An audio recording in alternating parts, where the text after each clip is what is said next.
Hello, Pillar family. It is so good to be here with you all today. My name is Liv Mott. I will be an incoming senior at Hope College, studying religion, English, and ministry worship arts. You may recognize me from sitting in the balcony pew of the congregation where we once gathered long ago, or from occasionally leading worship with Jonathan Gabhart, Jake Helder, and so many other friends. Pillar has nurtured my faith and its growth since being at school, and I am tremendously thankful for the people that fill it, you all being such a significant part of that. I've been asked to do the Daily Devotional for you all, and I do have a cheat sheet in front of me, so if my eyes linger, you'll know why, you'll know what's going on. But when deciding on which passage, I asked myself, what is it that our world is most desperate to hear?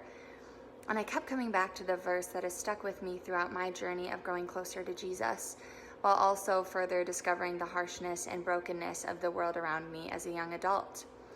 In just a few words, 4 if you're reading from the NIV translation, and 9 if you're reading from the ESV translation, Paul tells his disciples, "Let all that you do be done in love." That happens to be 1 Corinthians 16:14. You may recognize it from the many verses found in 1 Corinthians regarding the matters and commands of love. But did you catch that? I'll say it once more. Let all that you do be done in love. In the age, society, and time that we find ourselves in, we are desperate for answers. Recapping Jenna Barber's Daily Devotional from just days ago, Paul described our world best in Philippians 2:14. We live in a warped and crooked generation. We are in an age of constant disagreement, whether that be in our households, places of occupation, friend circles, or Facebook posts.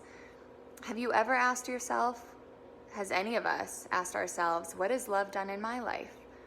How has this thing called love changed my life? So what is love? 1 Corinthians 13:4 would tell you, say it with me if you know it. It is patient, it is kind, does not envy, does not boast, is not proud, does not dishonor others, is not self-seeking, is not easily angered, and keeps no record of wrongs. Unless you are new to the Christian faith, it is no secret that Jesus died for us on the cross. Why? Well, because he loved us. Unless you are new to reading scripture, you have heard over and over again these words, "We love because he first loved us. Above all else, love." The most important of these commands is to love. Love others above yourselves. If I have a faith that can move mountains but do not have love, I am nothing. Once more, did you catch that? I am nothing.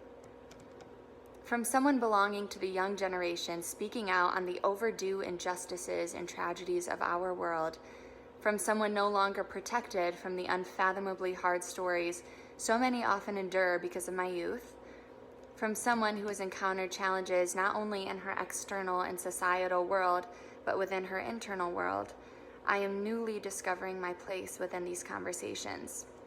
I often ask God, how should I respond? And the answer I often hear is, with love. Our world is desperate for love. We as individuals are desperate for love.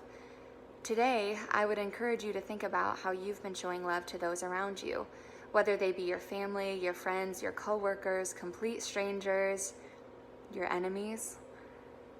Are you leading with the love of Jesus? Are you interacting with others with the same love that Jesus continuously provides us with?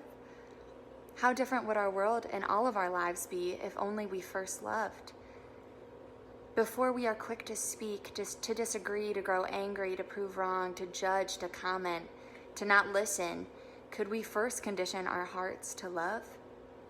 How different would our world be if all that we did was done in love? Thank you. Peace be with you, and may you be quick to love people today. See you soon.